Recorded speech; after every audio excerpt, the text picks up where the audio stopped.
I'll show you how it's done. Shazam!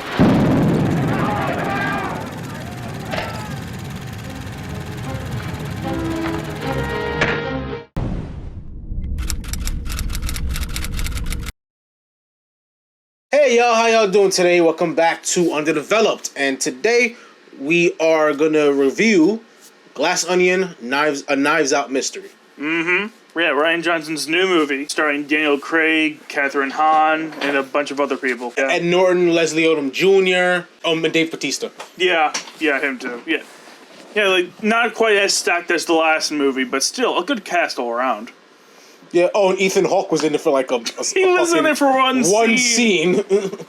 I was expecting so much more from him. Yeah, Man. I expected a lot more from a lot of people. There were a lot of... The thing is, this movie just throws a lot of bit players at you, and it makes you wonder, okay, they've got to be involved. But there's a lot of characters that really aren't more deep than they seem. Yeah, maybe it's like a fucking ruse or some shit.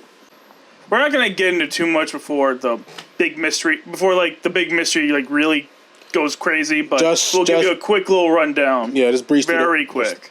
At the center of this story is this renowned scientist, well, not really scientist, but genius, played by Edward Norton, and he has these elaborate gift boxes sent to all of his best buddies, inviting them all to this big, fancy, rich people party, which involves a supposed murder mystery, of his own murder mystery. And one of the people who gets invited is, of course, Benoit Blanc, our detective, played by Daniel Craig. Since he's invited to the island too, even though it's apparently by mistake, he slowly gets involved in this, when it turns into an actual murder mystery as things go on. I won't go into too much detail because that's way too spoily for this early on in the video, but shit gets crazy. We find out that plans are more complicated than we believe. We find out that some other plans are a lot less complicated than we believe, and then eventually things kind of sort of resolve, and that's the movie. This movie also does take place during times of COVID, I guess. Oh, because people still wear masks and doing the distance thing, which is not really a political statement anymore. That's not as common nowadays. But there's a lot of little things that makes the movie feel a little dated, and that's definitely the biggest part of that. For sure. Yeah. So this movie, I loved the first and second act. Even though the first act was kind of cringy. Because, they really get modern with everything, so people are... And a bunch of characters that you just don't like, they all... You know what I mean?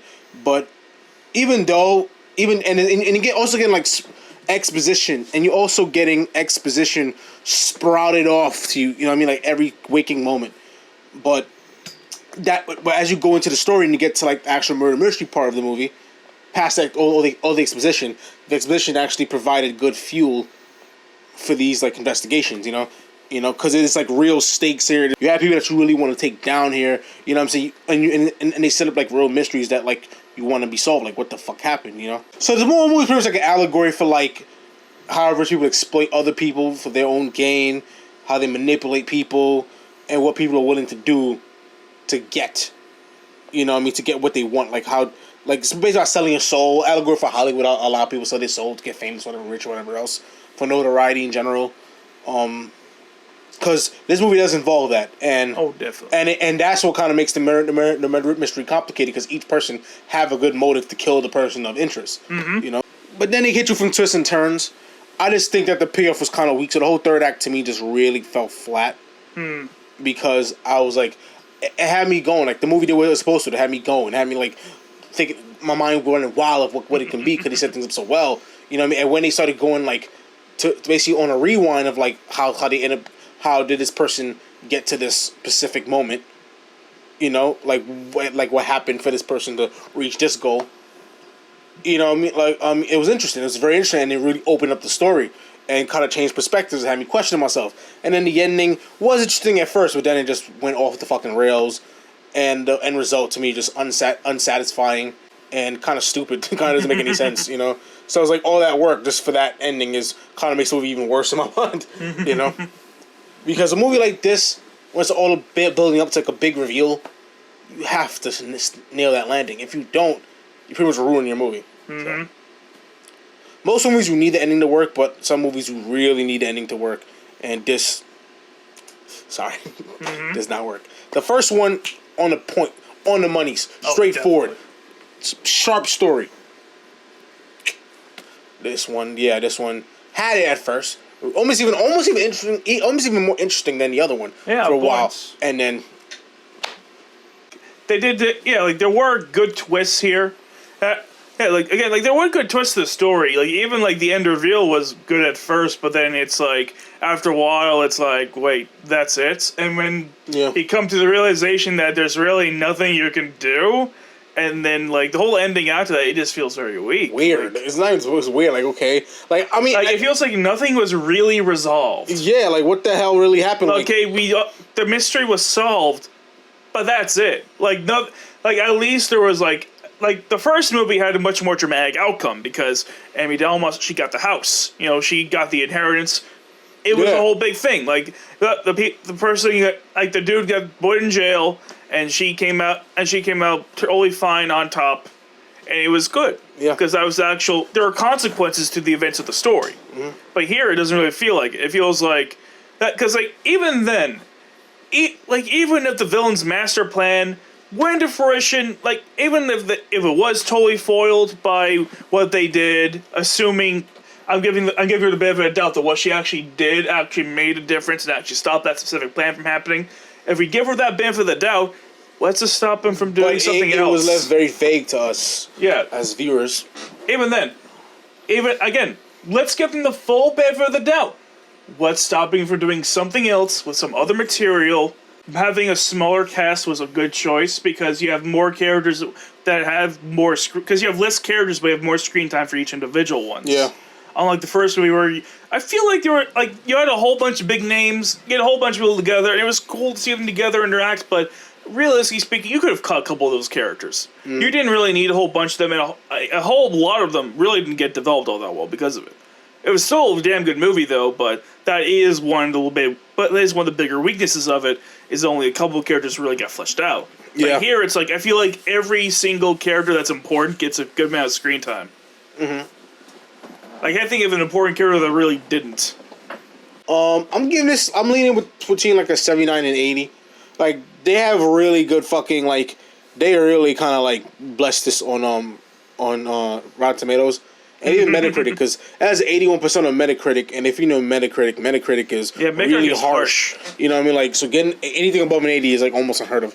Yeah, anything above an 80 is always something to be impressed by, and good on them for getting that high. And Rotten Tomatoes, it's a 93. That's way too generous. Yeah, and it's a 93% out of 317 critics. So a bunch of critics like got to this film already. But even when I was like reading through it, like even the positive comments had negative in it. Mm-hmm. So yeah, again, like remember these scores are just aggregate scores. Of positive or negative. It's not quite exactly. The people who review these don't really have the same rating system to operate under, which makes things kind of weird. And that's what they should do. Yeah. They should change the rating system so you can have an authentic aggregate score. What's the point of having an aggregate score when it's aggregated from like not the same metric? You know, like because like we rate things out of 100 for these. That's how Rotten Tomatoes presents the information to us. Exactly. But the reviewers themselves, it's mostly just like or dislike. Exactly. It's binary. Exactly. It's not. Like, it's different. That's not absolutely true, but it is a different metric. Like it says like out of 10, a letter grade, or like out of 5. Yeah, but keep in mind. These are from the individual reviewers. These are not consistent across all reviewers. They're not required. And that's the problem. And that's the problem. It's all inconsistent. Like you know what I mean, like. But most of them, that's how they do it. Like, they have like some kind of process of their own. As far as the certified fresh thing goes, all that really counts is how many of these reviews were listed as positive versus how many were listed as negative. Yeah, exactly. They all seem to have their own metric on how to rate things. Like one is out of 4, one is out of 10. Because none of these are... Because these scores you're seeing right now, these are not from Rotten Tomatoes themselves. These are from the individual websites that these people are using Rotten Tomatoes to promote. When they tally up, they go, okay, this is a generally high score. Tomato. Yes. Generally high score, tomato. That's you know what I mean? And they count up that's tomatoes what they're counting. They're compared counting to the fucking clovers. Yes. More fresh reviews than Ron reviews. Exactly. So that's how they come with the score. Yeah. Which is kind of misleading at times. It is. Because even there, like, none of these people are giving it, like, 10 out of 10, the best movie ever made. go down on your knees and suck the cocks of everybody who made it. No one is going to that level of extremity. So it's not representative of what the actual score is. Because again, 90 is very generous. Like the movie in itself is very enjoyable. Most of it is. Yeah, it's fun. But because this movie is definitely depending on its outcome, and outcome didn't go anywhere. I mean, I kind of have to dock it very hard. Yeah. Honestly, I think even 80 is generous. You know what I mean? But that's how good the first two acts are. But the third act was barely a third act. Yeah. You know what I mean? It's confusing, kind of stupid almost. You know what I mean? Didn't really solve anything. So what's the fuck is the point of it all? You know. Mm-hmm. Spoilers, of course, because we did kind of spoil what to expect. So, I mean, without further ado, guys, if you like this movie, tell us what you think. If you hate it, tell us what you think too. Mm-hmm. What do you think about in comparison to the first movie? Yeah, exactly. So stay in touch. So guys, stay in tune with all of our videos. We have a lot more coming out for you guys. So hit that notification bell and like and subscribe. It helps the algorithm out. And catch you in the next video. Yeah. See you next time, folks. Peace. いただきます。はい、ダーリン。あーん。